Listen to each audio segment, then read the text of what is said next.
This is Debbie Stryker from Milestones Ministry. This is part of a series for children, youth, and families based on using the Taking Faith Home devotion. During Lent, we have focused on the rituals and tradition portion of Taking Faith Home, and that's what we'll be talking about today.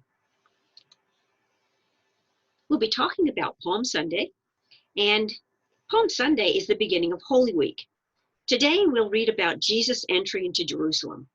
Jesus is riding on a donkey, and the crowds are spreading branches on the ground and welcoming him by shouting, "Hosanna to the King!" Hosanna is a way to express joy and praise. So the rest of the week will not be a good one. Jesus will soon suffer and die, but then something wonderful happens. On Easter, God brings Jesus to life again. We celebrate Easter next week, but let's take one day at a time. And we begin with Palm Sunday. As I read from Matthew 21 today, I want you to look at this picture and imagine the people and think about the sounds that were heard this day as Jesus rode into Jerusalem. What was he thinking? Help this day come alive in your mind as I'm reading. The reading is from Matthew 21, 6 through 11. The disciples went and did as Jesus had directed them. They brought the donkey and the colt and put their cloaks on them, and he sat on them. A very large crowd spread their cloaks on the road, and others cut branches from the trees and spread them on the road. The crowds that went ahead of him and that followed were shouting, "Hosanna to the Son of David. Blessed is the one who comes in the name of the Lord.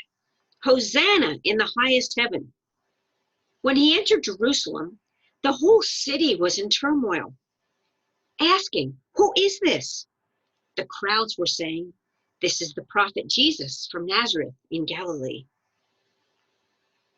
So while I was reading, did the crowds come alive in your mind? What feelings did you have?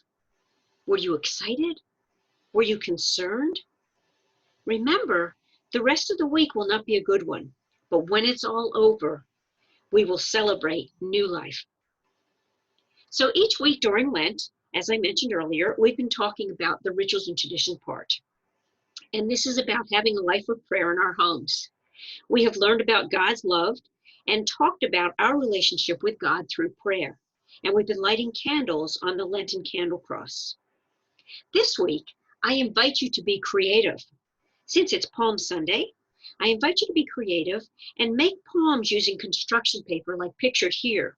Or you can color regular paper green. You can trace your hand, or you can cut shapes like leaves and then cut little sections in them. You see that some of them have straws and some of them use paint sticks.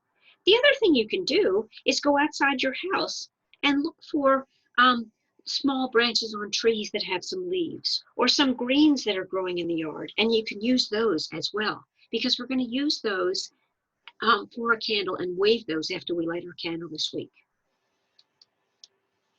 We've been using the Acts prayer, ACTS, and learning what each letter in Acts means. So today, as you light your 6 candles, one for each week during Lent, talk with parents and grandparents and others about each of those letters that we've learned over the past few weeks, and write down words and phrases. Words that are words of praise for the A, adoration. Words of forgiveness, of C, confession. Words of thanks for Thanksgiving, the T.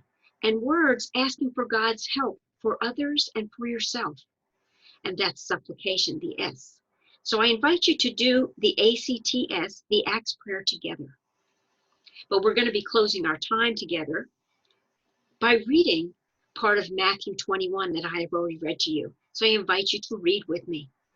Hosanna to the Son of David. Blessed is the one who comes in the name of the Lord. Hosanna in the highest heaven.